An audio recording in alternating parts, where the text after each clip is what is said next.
My name is Catherine Mitchell, but everyone calls me Kate. I'm 32 years old and work as a financial analyst in Boston. Throughout my life, my parents always favored my brother Ryan. I never expected that favoritism would lead to a betrayal that would change everything. Last summer, I accidentally overheard my parents promise Ryan that they'd make me pay for everything in their retirement. Their secret plan shattered my heart, but it also ignited something in me. Before I tell you how I turned my family's betrayal into my financial freedom, let me know where you're watching from and hit that like and subscribe button if you've ever had to stand up for yourself against family injustice. I grew up in a modest home in suburban Boston. My parents worked hard to provide a comfortable life for us, though I realized early on that comfortable had different meanings depending on which child they were thinking about. My father, Thomas Mitchell, is 58 now, a meticulous accountant with traditional values and strict expectations. My mother, Rebecca, 56, started as a homemaker but later worked part-time as an office manager to help with finances. Then there's my brother Ryan, 3 years older than me at 35, who has always been the charismatic golden child of the family. The signs of favoritism were subtle at first. When Ryan needed new sports equipment, he got it without question. When I needed new clothes, I often heard, "Can't you just wear your old ones for a bit longer?" Ryan would get the latest video games while I saved my allowance for months to buy books. My parents never explicitly said they favored him, but their actions spoke volumes. Boys have a harder time in school. My mother would explain when Ryan got a new computer for getting C's while my straight A's earned me a pat on the back. He needs more support to succeed in this world. As unfair as it felt, I channeled my frustrations into productivity. I threw myself into my studies, took extra classes, and started building my independence early. By 16, I was working weekends at a local coffee shop, saving every dollar I could. Meanwhile, Ryan was still getting his gas money from Dad, despite having his own part-time job. The contrast between our treatments became glaringly obvious during college. I attended Boston University on a partial scholarship, working 2 jobs to cover the rest of my tuition and expenses. I worked as a library assistant during the day and waited tables at night. Sometimes I'd go days on 4 hours of sleep, rushing between classes, work, and study sessions. Ryan, on the other hand, went to a private college where our parents paid his full tuition. He lived in an off-campus apartment they subsidized and received a monthly allowance for expenses. When he failed classes, they paid for him to retake them. When he totaled his car after a party, they bought him a new one. "Your brother isn't as naturally disciplined as you are," my father would say. "He needs a safety net." Still, I held on to hope that things would eventually even out. I told myself that my independence was making me stronger, that one day they would see my value. After college, I secured an entry-level position at a financial firm. The irony wasn't lost on me. I spent my days helping others manage their money while watching my parents mismanage theirs by pouring it into Ryan's endless needs. My first apartment was tiny, with second-hand furniture and a leaky faucet, but it was mine. I paid for it myself. I built an emergency fund, started a retirement account, and began investing small amounts. I lived frugally, bringing lunch to work, using public transportation, and limiting luxuries. Meanwhile, Ryan jumped between jobs, never staying anywhere longer than a year. When he couldn't make rent, our parents covered it. When he decided to find himself, through a 6-month backpacking trip, they funded it. When he returned and announced he wanted to start a gourmet food truck business despite having no culinary experience, they helped with the startup costs. "It's good to explore options when you're young," my mother said, despite Ryan being well into his late 20s by then. Despite everything, I maintained a relationship with my family. Sunday dinners, holiday gatherings, birthday celebrations. I showed up, smiled through the comparisons, and swallowed my resentment when conversation inevitably turned to Ryan's latest exciting venture. I stayed because, despite everything, I loved them. They were my family. And I believed that families should support each other, even if that support wasn't always reciprocated equally. By my 30th birthday, I had been promoted twice and was well established in my career. I had moved to a better apartment, started taking modest vacations, and even begun mentoring younger women in finance. From the outside, it looked like I had it all together. And professionally, I did. But every family gathering still left me with a knot in my stomach and a voice in my head wondering why my achievements never seemed to matter as much as Ryan's potential. I didn't know then that the worst was yet to come, that the uneven treatment of my childhood was merely setting the stage for a betrayal that would force me to reevaluate everything I thought I knew about family loyalty. Last summer, my parents celebrated their 35th wedding anniversary. I took time off work, bought a new dress, and drove the hour back to my childhood home with a carefully selected gift: a weekend getaway to the coastal inn where they'd spent their honeymoon. I'd been planning and saving for months to give them this special experience. The house looked the same as always, with its faded blue shutters and my mother's carefully tended flower beds. Ryan's car was already in the driveway when I arrived. Inside, my mother hugged me tightly while my father gave me his customary nod of acknowledgement before returning to whatever sports game was playing on TV. "Ryan's in the kitchen," my mother said, her eyes lighting up. "He's got some exciting news." I found my brother rummaging through the refrigerator, looking older than I remembered but still with that boyish charm that had always gotten him out of trouble. "Hey, Katie," he said, using the nickname I'd repeatedly asked him not to use. "Did Mom tell you about my new business idea? High-end subscription meal kits. It's going to be huge." I nodded politely, having heard variations of "it's going to be huge" dozens of times over the years. His food truck had failed within 8 months. Before that, it was an app for concertgoers, and before that, custom-designed skateboard decks. Each venture began with enthusiasm and ended with my parents absorbing the financial losses. The anniversary dinner started pleasantly enough. We ate my mother's pot roast, drank champagne, and shared stories from their early years of marriage. I noticed Ryan checking his phone repeatedly, seeming distracted. After dessert, he mentioned needing to discuss something with our parents and suggested I might want to relax in the living room. "Family business," he said with a wink that made my stomach turn. I excused myself but paused in the hallway, something in his tone making me uneasy. Their voices drifted clearly from the dining room, and what I heard next froze me in place. "I don't know how I'm going to cover the loan payments," Ryan was saying. "The investors pulled out when they saw the preliminary market research." "How much are we talking about?" my father asked, his voice lacking the anger I'd have expected. "About 60,000, Ryan replied casually, as if discussing pocket change. "But that's not including what I need to pivot the business model." I expected my parents to express shock, disappointment, maybe even refusal. Instead, my father sighed in that resigned way that had preceded so many bailouts. "We'll figure something out," he said. "We always do." "What about your retirement?" Ryan asked, surprising me with his apparent concern. What my mother said next made my blood run cold. "Don't worry about that," she assured him. "We'll make your sister pay everything. Kate has that high-paying job and no family to support. She can handle our retirement care when the time comes. We've already updated our will to name her as the executor. She owes us," Ryan agreed, his voice hardening. "She's always been the selfish one, focusing on her career instead of family. The least she can do is take care of you guys after all you've done for her." My father chuckled. "Kate's reliable. She'll do what's expected. She always has." My heart hammered so loudly I was certain they would hear it. My palms went clammy and I felt a wave of nausea wash over me. The room seemed to spin as the full impact of their words sank in. All these years I believed I was building my independence while maintaining family ties. Now I realized I was just being groomed as their retirement plan, while my brother continued to drain their resources with the understanding that I would ultimately pick up the tab. I don't know how I made it back to the living room without collapsing.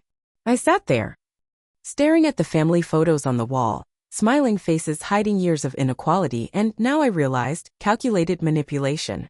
When they returned, I somehow managed to maintain my composure, to smile and participate in the conversation as if my entire worldview hadn't just been shattered. "You're looking pale, Kate," my mother remarked as we cleared the dessert plates. "Are you feeling all right?" "Just tired from work," I lied, avoiding her eyes. That night, I lay awake in my old bedroom, surrounded by the remnants of my childhood: academic trophies, honor roll certificates, and debate team medals, physical reminders of how hard I'd worked to earn approval that was freely given to my brother. I considered confronting them all at breakfast, laying out their betrayal and demanding answers. But the financial analyst in me knew better. Emotional confrontations rarely yield productive outcomes. Instead, I began to think strategically.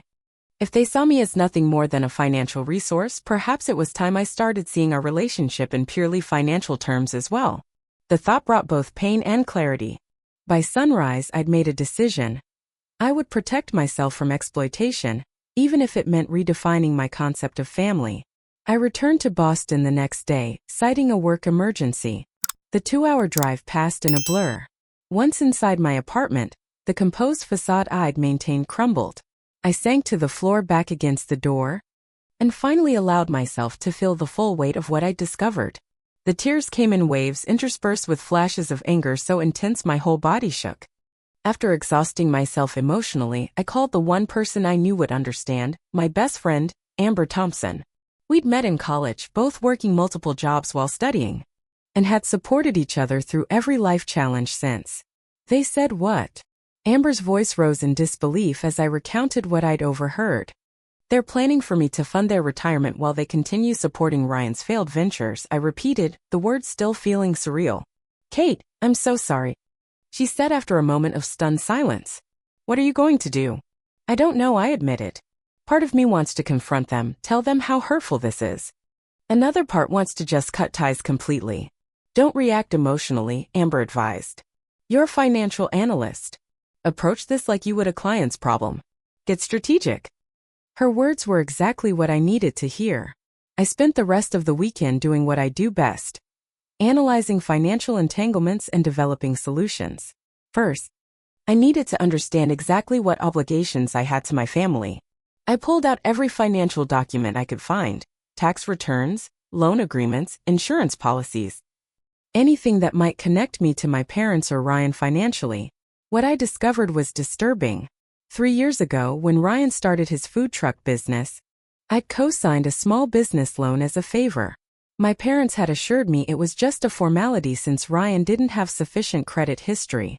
That loan was still outstanding, with minimal payments being made. If Ryan defaulted, I would be legally responsible for over $20,000. Additionally, my parents had indeed named me as the executor of their will and the power of attorney for their healthcare and finances should they become incapacitated. I'd signed these documents during a holiday visit 2 years ago, barely skimming the contents after my father assured me it was standard family planning. Most alarmingly, I discovered that my parents' retirement savings were far smaller than they should be for their age. Their last financial statement showed a balance that wouldn't sustain them for more than a few years, especially considering healthcare costs. This explained their plan to rely on me.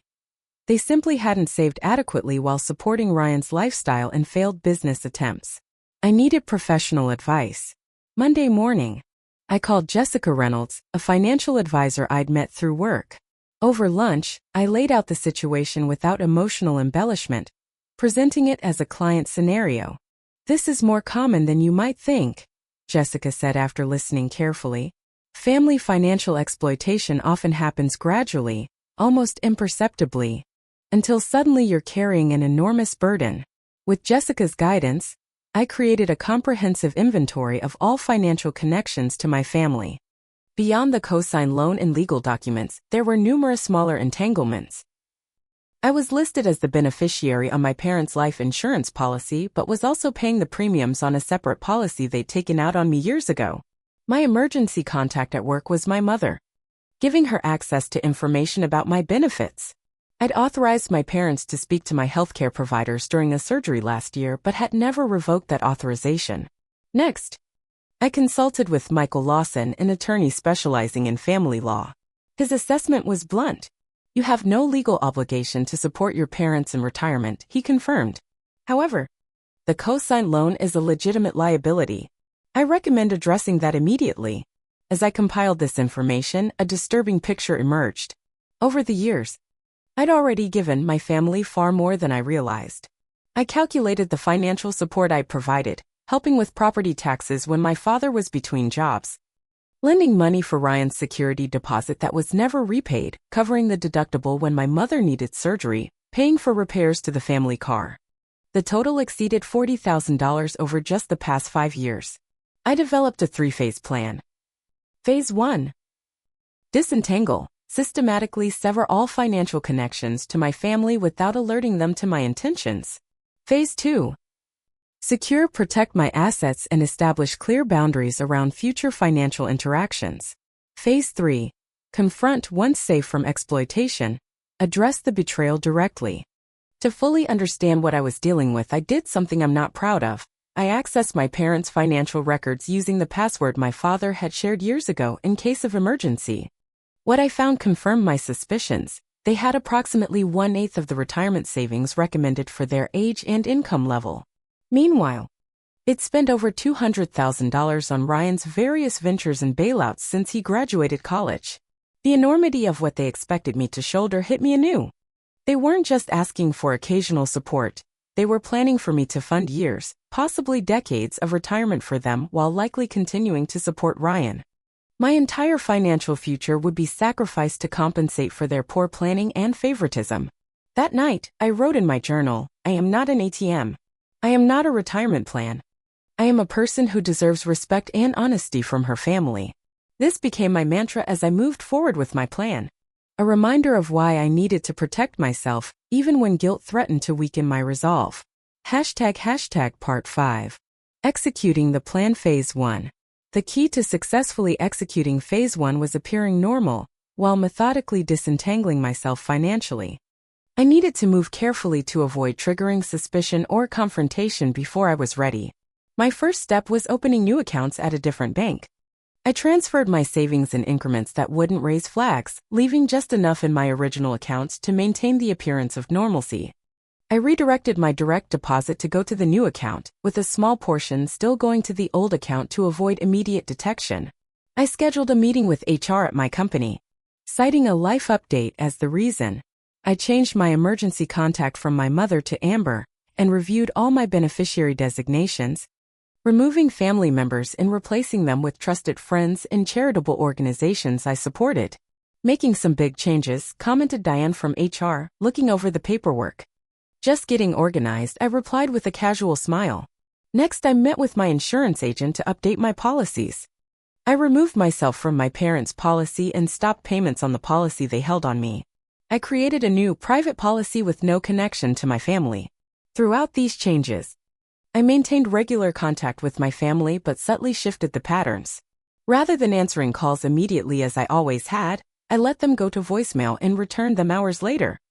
Citing work commitments, I reduced the frequency of my visits home, explaining that a big project was keeping me busy. I never refused contact entirely. That would have triggered alarm bells, but I created distance gradually. As expected, my parents grew concerned about my reduced availability. My mother called more frequently, often asking pointed questions about my finances. "How's that investment portfolio doing?" she'd ask casually, though she'd never shown interest in my investments before. "Have you thought about buying a house instead of renting?" my father inquired during one call. "You could get something with an in-law suite, you know?" Meanwhile, Ryan's financial demands increased as I became less accessible. He texted about short-term loans and business opportunities we could partner on. I deflected without outright refusal, buying time to complete my financial separation. 3 weeks after beginning my plan, my parents invited me to Sunday dinner. I accepted, knowing that refusing would seem unusual. Throughout the meal, the conversation repeatedly turned to finances. "Property taxes are due soon," my mother mentioned, glancing at me meaningfully. "Ryan's got a meeting with potential investors next week." My father added, "He just needs a little bridge funding to prepare the presentation materials." In the past, these hints would have prompted me to offer assistance. This time, I nodded sympathetically but changed the subject. "The garden looks beautiful, Mom. Those new rose bushes must have taken a lot of work." The tension was palpable, but I maintained my composure. After dinner, as I was helping with dishes, my mother tried a more direct approach. "Kate, sweetie, we were wondering if you could help with the property taxes this year. Things are a bit tight with supporting Ryan's new business." "I'm afraid I can't right now," I replied calmly. "I've had some unexpected expenses myself lately." Her surprise was evident. I had never refused before. She recovered quickly. "Of course, dear. We understand. Maybe next time." I began documenting every financial conversation, keeping a detailed log of requests and my responses. This record would be valuable during the eventual confrontation, preventing any gaslighting about what had been asked of me. Mother's Day arrived. And with it, a family gathering where Ryan announced his latest venture, an upscale pet grooming service, despite having no experience with animals. When he pulled me aside to discuss investment opportunities, I was prepared. I just need $15,000 to secure the retail space, he explained, using the charming smile that had always worked on our parents. You'll be a partner, of course. 20% of the profits. I don't have that kind of cash available, I said. Which was technically true. It was now secured in accounts he didn't know about. His smile faltered. But you're doing so well at that firm. Surely you can move some investments around. Sorry, Ryan. My money is tied up right now. Later, my mother cornered me in the kitchen, her expression a mixture of disappointment and reproach. Your brother really needs this opportunity, Kate. After all we've done for you, I thought you'd be more supportive of family. The words stung, but I maintained my calm demeanor. I support Ryan emotionally, Mom, but financially, I have my own responsibilities to consider. Her eyes widened slightly and used to this boundary from me. The rest of the day was strained, but I held firm.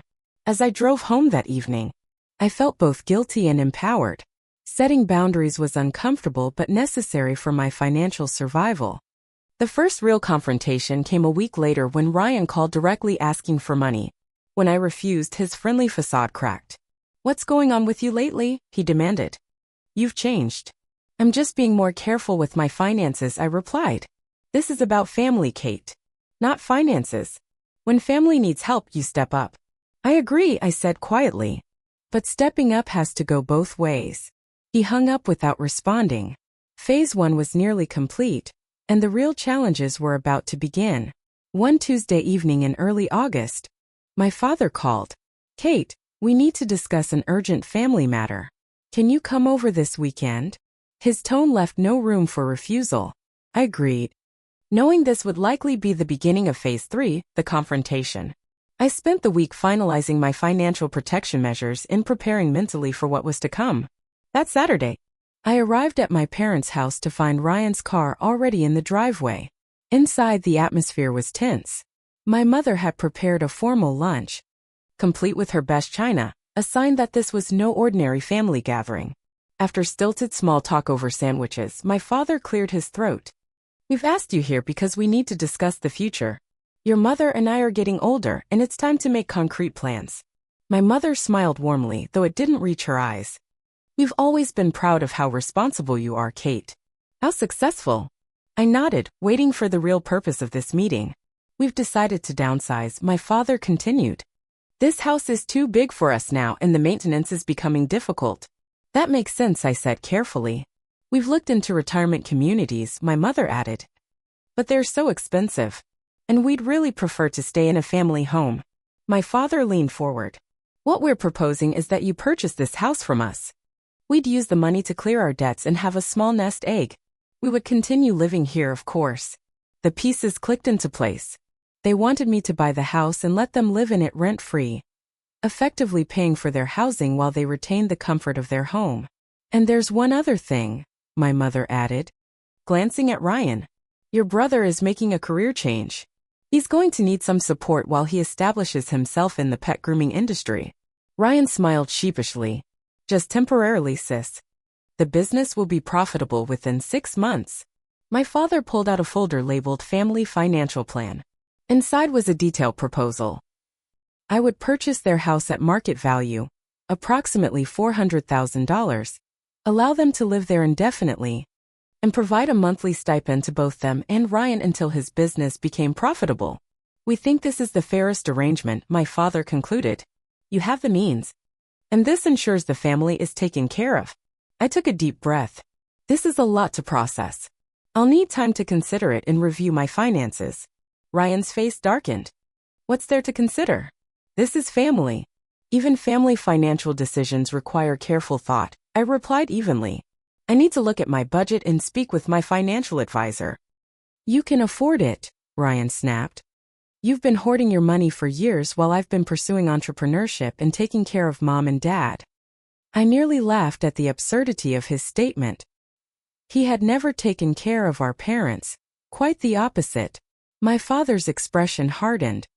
Kate, there's an old saying, blood is thicker than water. Family loyalty should come before personal comfort. We're not asking for luxury, my mother added, tears forming. Just security in our old age. Is that too much to ask from our daughter? I stood up, gathering my purse. As I said, I need time to consider this proposal. I'll get back to you next week. As I walked toward the door, Ryan followed. You've always been selfish, he hissed. Always thinking about yourself first. I left without responding, hands shaking as I started my car. The drive home was a blur of emotions, anger, hurt, disbelief. The audacity of their family financial plan was staggering. They weren't asking for help. They were demanding I sacrifice my financial future for their comfort and Ryan's continued irresponsibility. Over the next few days, the texts and calls were relentless. My mother sent emotional messages about family duty. My father's voicemails became increasingly stern, reminding me of all they'd sacrificed for my education. Ryan alternated between guilt-tripping and outright hostility. Mom was crying all night because of you, one text read. After everything they've done for you, this is how you repay them? Said another. I didn't respond, needing time to process and prepare my response. 3 days after the meeting, things escalated dramatically. I was at work, preparing for a client presentation, when the receptionist called. There's a Ryan Mitchell here to see you. He doesn't have an appointment, but he says it's urgent. My stomach dropped. Tell him I'm in a meeting and can't be interrupted. 10 minutes later, my boss Monica Fraser appeared at my office door. Kate, there's a man in the lobby causing a scene. He's claiming to be your brother and saying it's a family emergency. I had no choice but to address the situation. In the lobby, Ryan was pacing, his voice raised as he argued with security. Ryan, I said firmly, this is inappropriate. I'm at work. You've been ignoring us for days, he shouted, drawing stares from everyone in the reception area. Mom and Dad are devastated. How can you be so heartless? I maintained my professional demeanor. This is not the time or place for this discussion. Please leave before security escorts you out. Not until you agree to the family plan, he insisted. You owe us. Monica stepped forward. Sir, I'm going to have to ask you to leave. We can call you a cab or security can show you out. Your choice. Ryan glared at me. This isn't over, Kate. If you don't step up, I'll have no choice but to take legal action. We had an understanding about family support. After he left, Monica invited me into her office. I was mortified and certain this incident would impact my professional reputation. I'm so sorry about that, I began. Monica waved away my apology. Family financial issues can get messy. I've been there. To my surprise, she shared her own story of setting boundaries with financially dependent relatives. It was the hardest thing I've ever done, but necessary. You can't set yourself on fire to keep others warm, Kate. Her understanding was a tremendous relief. But Ryan's threat of legal action worried me. That evening, I called Michael Lawson again to ensure I was legally protected. There's no understanding that would hold up in court, he assured me. Unless you signed a contract agreeing to support them, which based on what you've told me you haven't. The next day, I received an email from Ryan with the subject line, legal notice. Inside was a poorly written document claiming I had verbally agreed to provide ongoing family financial support and threatening to sue for breach of this agreement. It was a desperate bluff, but it was also the breaking point. The time for subtle disengagement was over. I needed to confront this situation head-on. I spent the next week preparing for what I knew would be a difficult confrontation. I organized all my financial records, documented every dollar I had given to my family over the years, and prepared a presentation that would make the reality of our financial relationship impossible to deny. I texted my parents. I've considered your proposal and am ready to discuss it. Saturday at 2 p.m. works best for me. They readily agreed, likely assuming I was coming to accept their terms. That Saturday, I arrived at their house with a leather portfolio containing my presentation. Ryan's car was there as expected. My mother had made coffee and set out cookies, creating an atmosphere of celebration rather than negotiation. We're so glad you've had time to think things through, my mother said, pouring coffee. Your father has already spoken with a realtor about the house transfer. And I've started looking at equipment for the pet grooming business, Ryan added smugly. Before we move forward, I said, opening my portfolio, I'd like to share some information with all of you. I placed 3 copies of a document on the table. This is a complete accounting of all financial transactions between us over the past 10 years. My father frowned, picking up his copy. What's this about, Kate? Transparency, I replied calmly. Before making any decisions about future financial arrangements, I think we should all be clear about past ones. The document detailed every loan, gift, and payment I had made to them: $5,000 for property taxes in 2018, $3,200 for my mother's medical bills in 2019, $7,500 for Ryan's food truck equipment that was never repaid, and dozens of smaller amounts. The total came to $63,478. 25 over 10 years. Next to this was a column showing financial support I had received from them since turning 18, $2,500 as a college graduation gift and approximately $1.200 in birthday and Christmas gifts over the years. Total, $3,700. The disparity was stark when presented in black and white. These numbers don't tell the whole story, my father protested. We raised you, put a roof over your head, supported your education. You're right, I acknowledged. Which is why I've also calculated Ryan's financial support from you during the same period. I turned the page to reveal another spreadsheet. This one showed the tuition payments, rent subsidies, car purchases, and business investments they had made for Ryan, totaling over $215,000 since his college graduation. The room went silent as they stared at the numbers. Where did you get these figures? My mother finally asked, her voice barely audible. From Dad's financial records, I admitted. The same ones he gave me access to in case of emergency. I felt this qualified as an emergency after overhearing your conversation during the anniversary dinner. Their faces registered shock as they realized what I was referring to. You heard that? My father asked. Every word, I confirmed. How you plan to make me pay for everything in your retirement while continuing to support Ryan. How I owe you because I'm selfish for focusing on my career.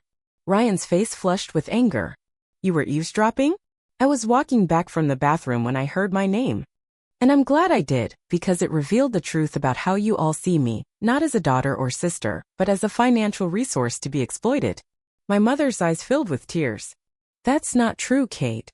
We love you. Love and exploitation aren't mutually exclusive, I replied. You can love someone and still take advantage of them. But true family support goes both ways. I turned to the final page of my presentation. This is my counteroffer. The proposal was simple. I would forgive all past loans with no expectation of repayment. In exchange, they would agree to financial independence moving forward. No more requests for money, no expectation that I would fund their retirement or support Ryan's ventures. You can't be serious. Ryan exploded. This is ridiculous. After everything they've done for us. For you, I corrected quietly. They've done everything for you, Ryan. And I've been subsidizing it for years without complaint. That ends today. My father's face had turned an alarming shade of red. So you're just abandoning your family? Turning your back on us when we need you? I'm not abandoning anyone, I clarified. I'm simply stating that I will not be the solution to financial problems that aren't mine. I'm happy to maintain a relationship with all of you that isn't based on money. What about when we're too old to care for ourselves? My mother asked, her voice breaking. The same options available to every other aging American will be available to you, I said gently. Social Security, Medicare, your own savings. Had you put into a retirement account even half of what you've given Ryan over the years, you'd be in an excellent position now. Ryan stood up suddenly, his chair scraping against the floor. This is bullshit. You've always been jealous of me, and now you're punishing Mom and Dad for loving me more. His words hung in the air. The unspoken truth finally vocalized. Ryan. My mother gasped. Well, it's true, isn't it? He demanded. You've always favored me, and she's always resented it. Now she's using her financial advantage to get back at us. I'm not getting back at anyone, I said, remaining calm despite the churning in my stomach. I'm protecting myself from financial exploitation. There's a difference. Ryan stormed out, slamming the door behind him. My mother buried her face in her hands, sobbing quietly. My father sat in stunned silence, the color slowly receding from his face. I love you both, I said, gathering my papers, and I'm open to building a healthier relationship. But it can't include financial dependence. I placed my house key on the table, the key I'd had since childhood. It felt symbolic, marking the end of one type of relationship and the potential beginning of another. Take some time to think about what I've said. I'm going home now. But you can call me when you're ready to talk. The drive home was emotionally exhausting. Part of me felt liberated, having finally spoken my truth. Another part grieved for the family relationship I had always hoped for but now realized might never exist. I pulled over twice, overcome by waves of emotion. But beneath the grief was a growing sense of peace. I had stood up for myself with dignity and clarity, offering a path forward that respected everyone's autonomy. 6 months have passed since that confrontation in my parents' dining room. In that time, I've moved to a new apartment in a different Boston neighborhood, smaller than I could afford. But with large windows that fill the space with light. The distance created by my move was both physical and symbolic. A fresh start. The first month after the confrontation was the hardest. My parents didn't call and neither did Ryan. I experienced a grief similar to mourning, cycling through denial, anger, bargaining, and depression before finally reaching a tentative acceptance. Dr. Sarah Williams, a therapist specializing in family trauma, helped me navigate these complex emotions. Family financial abuse creates a unique type of trauma, she explained during one session. There's the financial impact, but also the betrayal of trust from those who should care for you most. Through therapy, I learned to recognize that my worth wasn't tied to my usefulness to my family. I began building new relationships with people who respected boundaries and practiced reciprocity naturally. I joined a book club and a hiking group, forming friendships based on shared interests rather than obligation. I reconnected with college friends I'd lost touch with while focusing on work and family responsibilities. Slowly, I created a support network of people who valued me for who I was, not what I could provide. 3 months after our confrontation, my mother called. The conversation was stilted, neither of us mentioning our last interaction. She talked about the weather, her garden, a new recipe she tried. I responded politely but maintained my boundaries, not asking about their finances or offering assistance. These calls became weekly, brief check-ins that carefully avoided substantive topics. My father occasionally joined for a few minutes, his gruff voice softening slightly over time. They never explicitly acknowledged what had happened, but their behavior changed. They stopped asking for money, stopped mentioning Ryan's business ventures, stopped hinting about retirement plans. To my surprise, they adapted to their new financial reality with unexpected resilience. My mother found part-time work at a local flower shop, something she genuinely enjoyed. My father delayed his retirement, taking on consulting work that utilized his accounting expertise. They downsized, not to the arrangement they proposed to me, but to a smaller condo that better fit their budget. Ryan was a different story. He continued to send occasional accusatory texts, blaming me for abandoning the family and forcing our parents to work longer than they should. I responded factually but compassionately, refusing to engage with emotional manipulation. Eventually, his messages became less frequent as his attempts to guilt me failed to yield results. About 4 months after the confrontation, I received an unexpected email from my cousin Jennifer. We had been close as children but drifted apart in adulthood. She had heard through the family grapevine about the falling out and reached out to share her own similar experience with financial exploitation by her parents. "I never had the courage to do what you did," she wrote. "I'm still sending money every month, feeling resentful but unable to stop. Your story gave me hope that I could change this pattern." Jennifer's message led to regular conversations and eventually to a renewed relationship. Through her, I connected with other extended family members who had experienced similar dynamics but never discussed them openly. We formed a small support group, sharing strategies for setting boundaries and rebuilding authentic family connections. My healing journey wasn't linear. Some days I felt strong and certain in my decisions. Other days I was plagued by guilt and second-guessing. The lifetime of conditioning to put family needs before my own didn't disappear overnight. But gradually the good days outnumbered the bad. My professional life flourished as I redirected the energy I'd been spending on family financial stress. 6 months after the confrontation, I was promoted to senior financial analyst.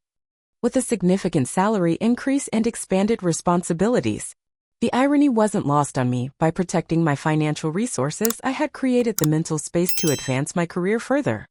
Inspired by my experience, I developed a workshop on financial literacy and boundary setting that I began offering at community centers. Teaching others to recognize and protect themselves from financial exploitation became a passion, a way to transform my painful experience into something beneficial for others. This past weekend, I declined my usual Sunday dinner invitation and instead spent the day with friends at a lakeside cabin. We cooked together, laughed, played board games, and supported each other through life's challenges. It was the first holiday I'd spent with my chosen family rather than my birth family, and the absence of tension and financial undertones made it the most relaxing holiday in memory. As I reflect on this journey, I realize that taking every penny, protecting my financial resources in future, wasn't selfish. It was necessary self-preservation. True family doesn't demand financial sacrifice without reciprocity. True family doesn't secretly plan to exploit one member for the benefit of another. True family supports each other's growth rather than exploiting each other's success. I don't know what the future holds for my relationship with my parents and brother. Perhaps we'll eventually build something healthier with clear boundaries and mutual respect. Perhaps not. What I do know is that I'm no longer willing to purchase love with financial support or accept exploitation as a normal family dynamic. Have you ever had to set difficult boundaries with family members who saw you as a financial resource? How did you navigate that challenging terrain? Share your experience in the comments below. And don't forget to like and subscribe if this story resonated with you. Remember, protecting your financial well-being isn't selfish, it's essential self-care. Thank you for listening to my story. And I wish you the courage to establish healthy boundaries in all your relationships.